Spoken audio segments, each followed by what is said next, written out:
Salut et bienvenue dans ce deuxième épisode. Pour réaliser, alimenter et tester mes montages, dans mon labo, j'ai besoin de câbles. On va donc débuter la série Labo par la réalisation de quelques câbles simples mais très utiles. Mes besoins en connectique vont certainement évoluer avec le temps et, au fur et à mesure, je ferai de nouvelles vidéos. Pour l'heure, commençons par ces quelques câbles, basiques mais indispensables.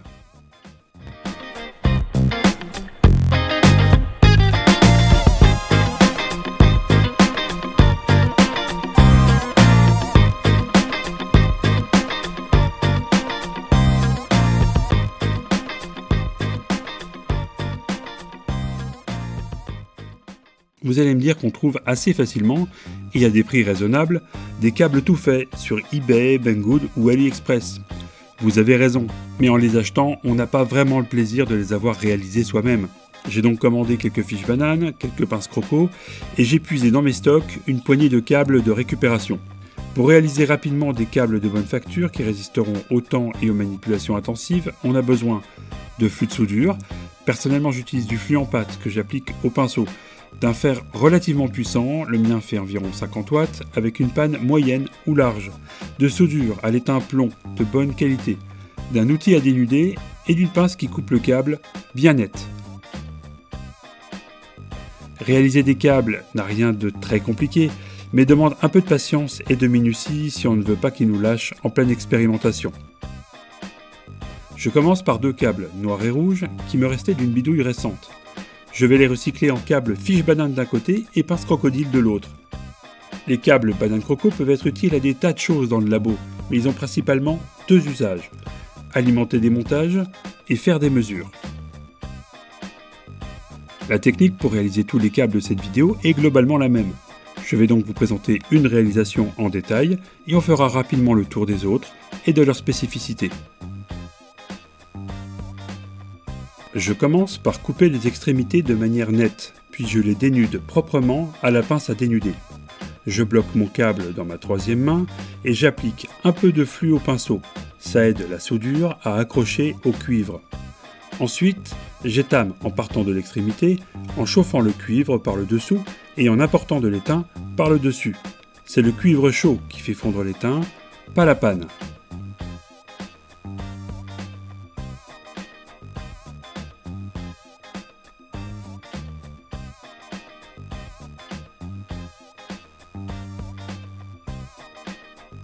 Je passe à la pince croco que je bloque dans mon indispensable troisième main.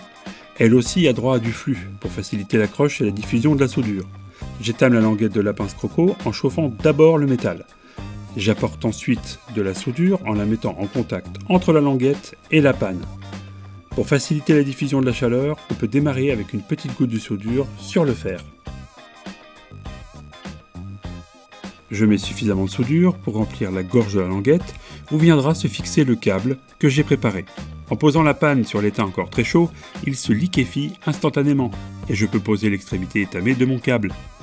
Je m'assure qu'un maximum de cuivre est soudé sur la languette et je maintiens mon câble immobile jusqu'à ce que la soudure se solidifie.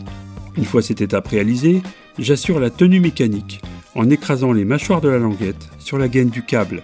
La pince croco est encore très chaude et il faut être prudent avant de la prendre en main. Il vaut mieux attendre un petit peu plutôt que de risquer une brûlure. A l'aide de ma pince à bec fin, je maintiens la croco ouverte, ce qui permet de replacer facilement son isolant. Je peux maintenant fixer les fiches bananes à visser à l'autre extrémité. Pour bien faire, il aurait fallu utiliser un embout spécial à sertir avant de visser la banane. Je me suis contenté d'étamer. Au pire, si ça casse, je couperai, je dénuderai et je rétamerai. Pour un bon contact durable, il faut serrer assez fermement le câble en veillant à ne pas complètement l'écraser.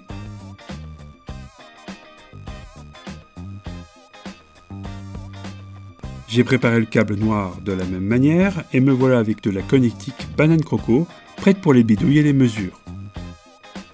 Dans ma récup, j'avais aussi une bonne longueur de câble Syndex. Sa section était assez faible, mais bien suffisante pour les bricolages à faible courant au labo. J'ai donc suivi le même cheminement que pour les câbles rouges et noirs.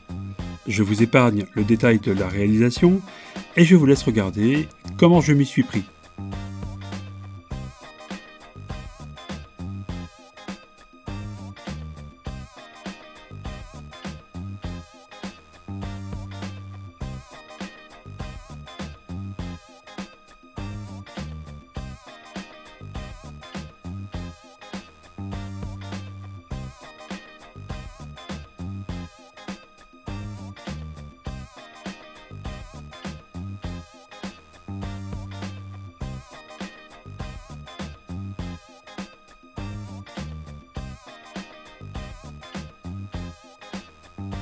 Petit détail de montage, pour ces bananes à visser, j'ai replié l'extrémité étamée sur la gaine pour avoir une meilleure prise mécanique au serrage.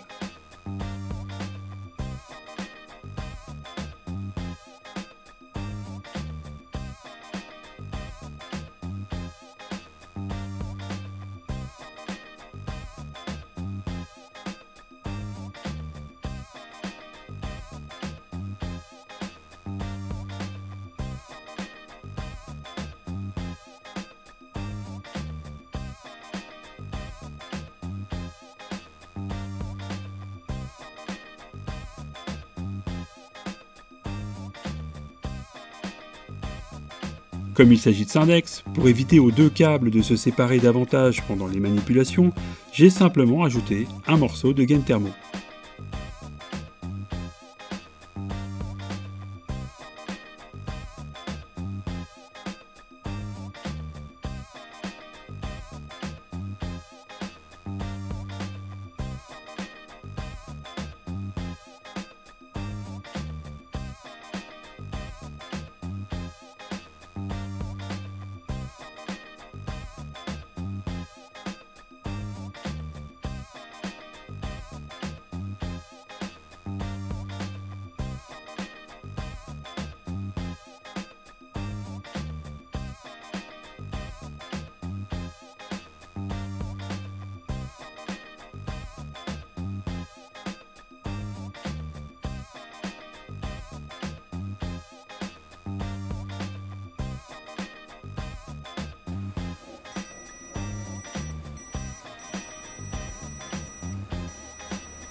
Le contact semble bien franc, cette seconde connectique est bonne pour le service.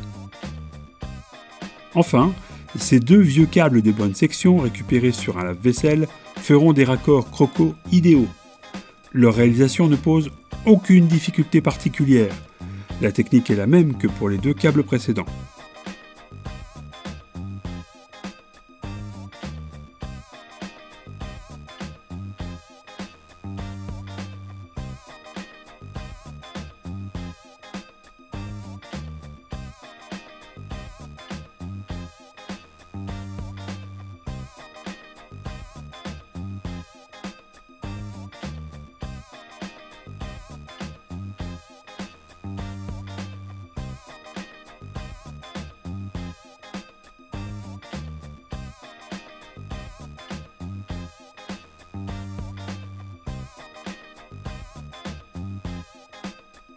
Voilà, cet épisode est maintenant terminé.